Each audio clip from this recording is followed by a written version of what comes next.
things. And again, I'm operating from memory. I may not have the quotes direct. But if I remember correctly, he cautioned us against the evils of faction and the politics of division.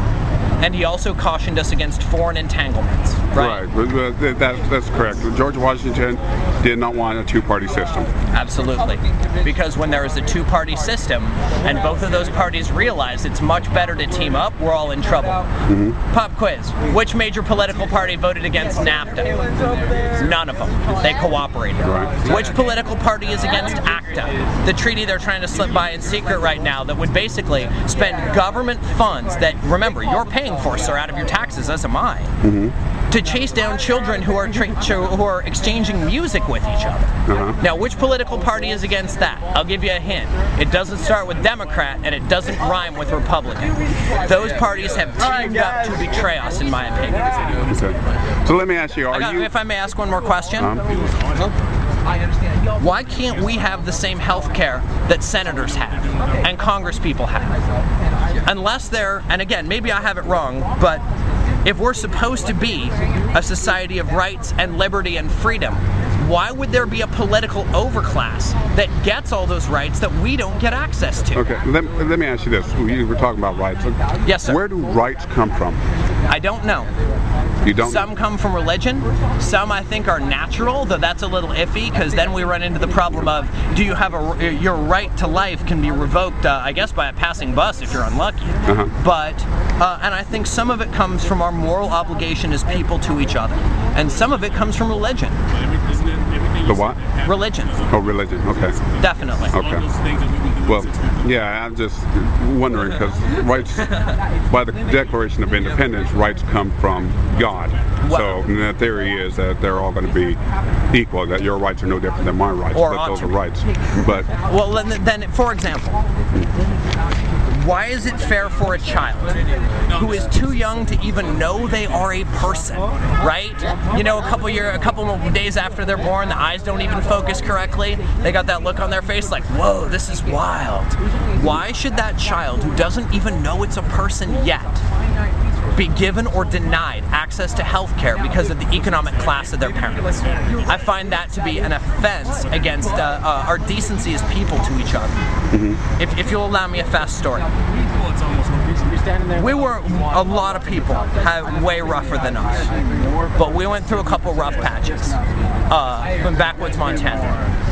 Sometimes just because of local economy, sometimes because of large corporate takeovers of family farms that have been in families for generations, and one time because of a corrupt contractor who took the money for us to develop our homestead and fled the state. We spent a fair amount of that time relying on the generosity of our fellow folks and occasionally living in the woods because we had nowhere else to go. During that time, my little sister got sick. She was not super well as a child.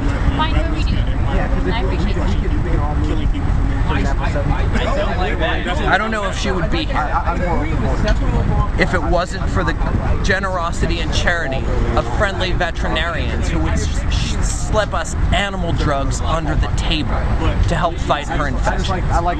And I think that's embarrassing. I mean, it obviously hurts me personally, but I don't see why she as a child should ever have to go through that, or anyone should. And that bugs me deeply, especially in a land of opportunity. Let me ask you, and I want to go into a couple of other issues. Please. I mean, not necessarily just healthcare, but please. But you kind of piqued my interest when you were talking about the Republican and Democrat. Who did you support for the presidency? I supported the lesser of two evils, in my opinion. Okay. And that, in this case, was Barack Obama. Okay. Okay, that's fair enough. I just was wondering, trying to get a little bit deeper on the view. Well, and the thing is this, there's the positives and negatives are in play on all sides, right? But I think one of the things, I think that the politics of unity stuff is fascinating. I think that the work in the international community is fascinating. I would still like my civil rights back. I think that'd be pretty awesome. And frankly, if you really want to talk about parties teaming up, which party is against unconstitutional wiretapping? Pop quiz. Neither one that's in charge, right? And that again, we're talking about constitutional guarantees here, right? And so it just, Richard Nixon, among others, wrote about what he called the politics of division. And he was one of the first leaders to openly state that the people in charge have an easier time when the lower classes, whatever that means, I don't even know what that term means in the United States or what it's supposed to mean, but when the lower classes are divided against each other.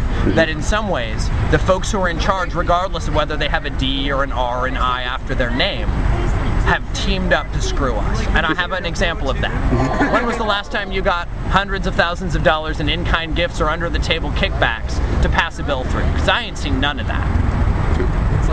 Well, let me ask you this. How did you feel about the stimulus package? In the short answer, are you overall disappointed with it, or do you approve it? I'm massively disappointed with all types of it. Okay. Did you see the bailout parties they were holding? AIG, for example.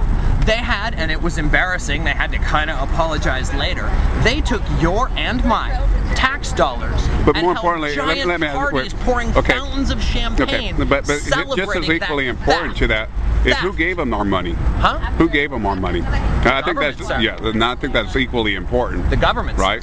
Okay. and fair the enough. same people who have been giving, and frankly, that's one thing. Like, I don't see, some of the change is fine, some of it isn't. But again, I don't see my civil rights back. I don't see corruption going down. Right. I see edges of the Constitution disappearing, and that, my friend, is not a partisan issue.